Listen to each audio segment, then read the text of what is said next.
I've been really struggling with my weight in recent years, which is a new thing for me, but it's really made me more sensitive, I think, to the whole issue. And it's really pissed me off more about this survey I heard about. They did a survey about, they gave 1,000 online daters this series of questions. They asked them, who are you most afraid of meeting on a date? 79% of women said a serial killer. 85% of the men said a fat woman. And I'm like, really? What are you men so afraid a fat woman is gonna do to you that's on a par with being serial killed? I mean, like, are you afraid if you leave a table with your drink on the open that they're gonna slip in a diet pill and maybe several kinds of sugar substitute? Are you afraid that they're gonna break into your house, stalking you, and you're gonna come home and find your cheese drawer fully stocked? I mean, are you afraid that someone's gonna take a picture of the two of you together, post it on social media, tag you in it, hashtag chubby chaser, then the next day you'll have 1,000 new followers, all of them fat women, which is 200 pounds average per woman, so 200,000 pounds of fat women following you. Oh yeah! Which I grant you is alarming, Yeah! but is it really on a par with being serial killed? I don't think so. So I was so stumped, I asked one of my eHarmony matches, not to mansplain it, but to maninterpret. And he said, that's really quite simple. When you're serial killed, you're just dead. But that date with a fat woman will haunt you forever.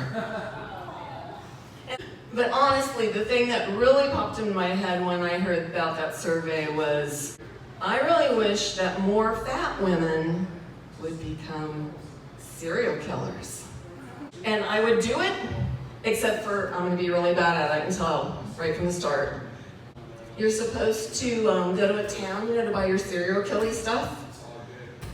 Cash, anonymously, but I couldn't do that because it's full retail. And I'd want to use my CVS 30% off, my extra bucks, my Kohl's cash, or my Chase Freedom rewards or something, and that's not smart. And then the other thing is you're supposed to drive the body off into some remote, dark place at night, which really gives me anxiety. So I think I'm gonna time my kill to like Kohl's night owl sale, and then pull into the mall parking lot under the nice safe bright lights, just dump out the body and peel out of there, which also isn't smart. And the last thing I think would really get me is you're supposed to keep trophies of your kills, right? Like jewelry, hair, clothes, and I'm not gonna say I'm a hoarder, but all I gotta say is that guy doesn't need his stuff anymore.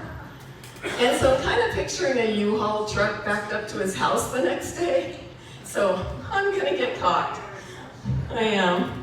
And at the trial, the prosecution's gonna have like, a paper trail of, Chase and Kohl's and CVS, and I'm gonna use my AAA discount on the U-Haul. So there's a lot of evidence. The security footage from the Kohl's parking lot.